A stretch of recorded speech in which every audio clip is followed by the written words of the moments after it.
Ladies and gentlemen, go ahead and try to find some inner peace, get the dumplings and some sesame soy glaze, because it's time for Kung Fu Panda 4.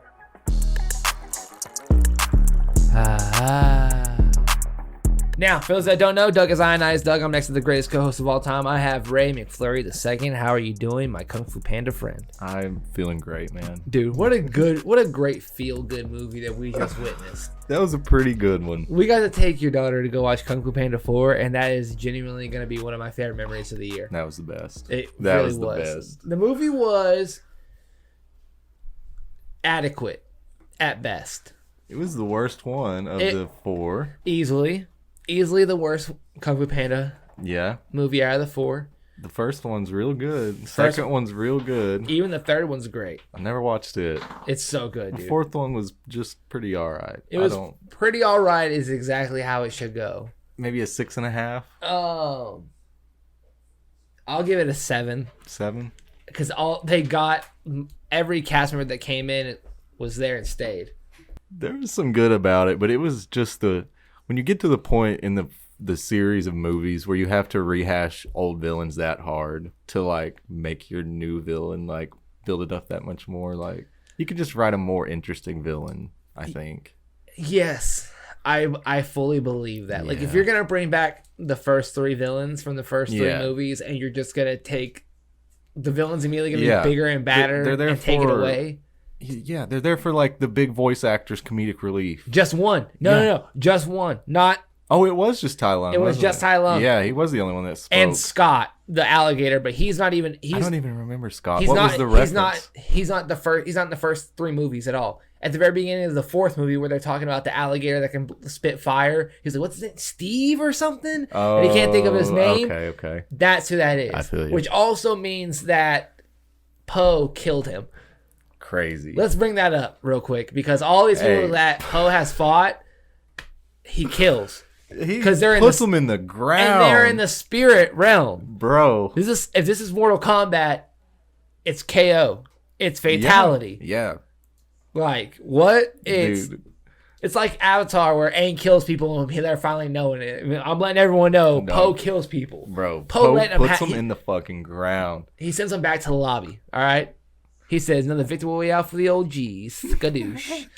Doug, it really was like, the final fight was pretty cold because it was kind of like, do you remember in Dragon Ball Z when Goku and Frieza were fighting and then all of his villains in hell were watching? Dude. I think it's filler and not canon, so fuck you, I don't care. Yeah. But it was like, they're watching the fight and it's like, all of his villains that he's fucking put in the ground already. He's fighting this bitch, and she's got all of their powers, and he's still whooping their ass. Yeah. Like, he's making them watch it again. Yeah, 100%. Like, it was kind of a cold aspect of that fight. Like, overall, the movie was a 7 out of 10. Yeah. But the voice acting, really good. Hey, the voice acting, the 2 dad dynamic, adding Bryan Cranston in. Also, Bryan Cranston was the father in the 3rd one. In the 3rd one. So he did come back. Okay, that's great. Because you and I were talking about voice. You and I have this real big issue and love at the same time for like animated movies that as they progressively go on, not only do they get worse in quality, budget,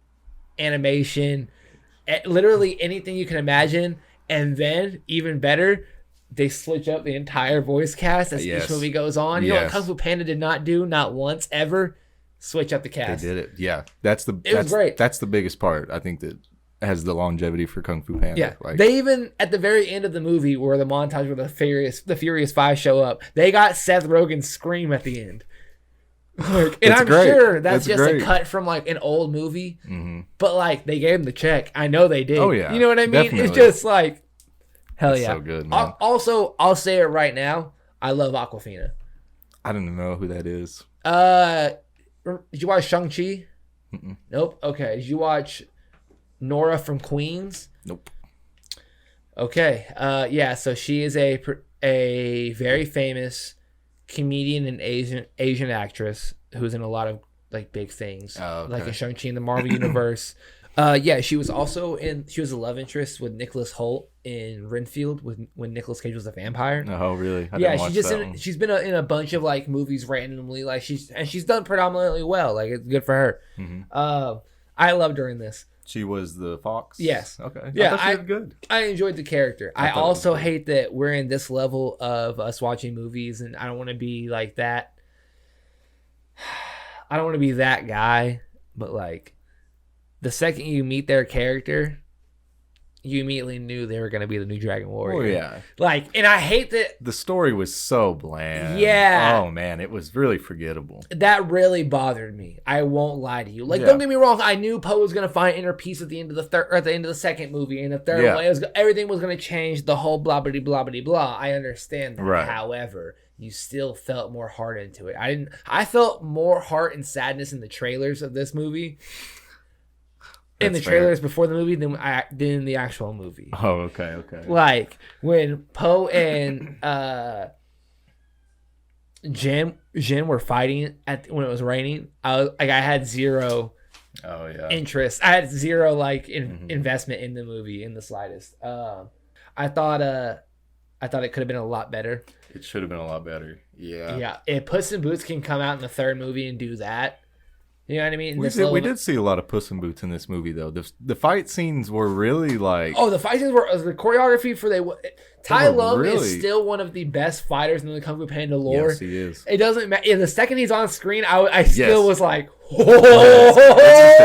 a different level, bro. dude, let's go. He's different, man. Oh. He's crazy. Yeah, and Ian McShane, I believe is his name, is a perfect villain for Tai Lung. Like the perfect voice for... Yeah, killed it. So good. And Killed he it. was a great comedic relief at the end of the movie. Where he was like, whose side are you on? Like, I don't know. He was, like, I thoroughly enjoyed that because Tai Lung isn't a bad guy. Right. He was not a Complex. full villain. Mm-hmm. He was taken by Master Shifu his entire life and told that if he trained hard enough, he was going to be the Dragon Warrior. Yeah. And the second that Master Oogway said no, Yeah. Shifu was done with him and gave up on him and completely abandoned him. That was not his fault. You know, like he got done dirty. Yes, like so it was just someone that had wanted approval for so long, and it was essentially the story of Anakin Skywalker. Oh, okay. Kind of, just like taken. Yeah. We're gonna train him because he can be great, and they realize Promised the world and fucking then, dumped. Yeah. Yeah, I can see it. So like it was very easy to relate to Tai Lung in the first movie and just enjoy him as one of. He's right up there with the wolf from the Puss in Boots movies of just a great overall arc and character. That was a good villain, man. Yeah, I thoroughly enjoyed it. The Chameleon sucked. Sorry. Viola Davis did a really great job as the voice. I loved it. Just the concept of it is her fight scenes are as past villains. That's just like, make a better villain. I know it's like a kid's movie, but shit. Make a better villain. You're just rehashing 1, 2, and 3 as hard as you can. Yeah. I'm like, oh. I like Bryan Cranston, though. I thought it was really funny whenever he tried to get intimidating. He just slipped into Heisenberg. I felt like it was so funny. Like that two dad dynamic period was so like the comedic undertones just in the background of the story was so fucking funny to me. It was funny. So yes, him and James Wong working together as dads was perfect. It was good. It was good. You can do this the easy way. Just the hard way. Not any teeth. I thought it was too many. It felt like a generic, like animated movie where they got a bunch of voice actors. Like, you know, back in the day, like animated movies would have a bunch of great voice actors, and you're like, how the fuck did they do this movie? And it's on DVD and Dollar General. Yeah. Like that's what this movie felt like. It really did. Yeah. The first two, at least, I feel like told a really good story in a unique way. Yeah. You know, and this one just wasn't. It just really was. It's very clear that they're trying to bring in more money and have Awkwafina be the new Dragon Warrior. Yeah. Like that was very like blatant and clear. Yeah. Seems like a phoned in kind of script, really. Because plus the budget for it was like 85 million, which the previous three was 150 or something. Yeah, it was almost half of what it used to be. This was just like a printing money movie. It just really wasn't that good. Almost. I wonder if it was to keep the rights. Just ran. Can you imagine? Maybe. Jack Black was like, I'm taking these rights at the end of 2025. And it's like, well, we actually have a script for you, so we can't. That'd be nuts. Oh, Jack, we'd love to give you the rights, but like, we actually have someone you in the next movie handing the torch off. So it's just like, we don't need you anymore. Yeah, so throw you out. Yep. But don't worry, You're gonna be meditating under the tree. It's okay. You're gonna turn into flowers. It's all right. Look at the flowers, Jack. Oh no. Something I've noticed and that has been on my head in every single thing that I watch that's animated from now on, that you've instilled in me because of Injustice and like Crisis on Infinite Earths. Mm-hmm. I always watch the mouths of the animation. Perfect. I was genuinely it was really hard. Like I could still hear the shitty movie going on, but I was mainly focused on like Viola Davis and the mouth of the chameleon and like the mouth of the fox. Like even like the pig, like the villain mom pig of the bar, even her voice matched up with the mouth movement, and it was very exciting to see DreamWorks still be like, "Oh no, we don't fuck around with that. Yeah. We made Shrek, bitch. Really great. Yeah." Well-made movie still, yeah. Also, ladies and gentlemen, please believe that in a month from now, we will be seeing Shrek 2 on the 20th anniversary in theaters. Best believe that there will be an episode about that as if it was movie of the year. Hey, also, if Nicole would have called us, we could have made something great. And instead, the sequel just did not live up to the original. The original, that was our national anthem. Actually, I was ready to run through a wall for her. Actually, are you ready? Okay. Let's hear it. Oh, no. Do you disagree? I didn't like it that much. No. Let's hear it. It's a couch in a basement. Or it's in a living room. And it's news. It's a news headline. Nicole Kidman's ad is no longer running. And it's just like almost like Sarah McLachlan sad, okay? And it's like you in the background and you drop a glass. I'm on the couch and I'm playing it. Mm-hmm. Okay? And then it's like you and I sat at the grocery store. Or like we're podcasting and it's just like we walk off. And then finally we go to the movies and we walk out. We can't do it. Okay? Okay. Finally we knock on her door. It's a silent film, just so we're clear. It's a silent commercial. Okay. We go to her. We're pleading. All right. We're pleading. Boom. All right. She lets us into the theater. Turns out it's her house. We knew it. The whole time. We knew it the whole time. The whole time. Mm. As soon as we sit down, she walks up from behind. Boom, boom. She blows our fucking brains out. She looks at the camera. AMC. Heartbreak feels good in a place like this. Oh my god.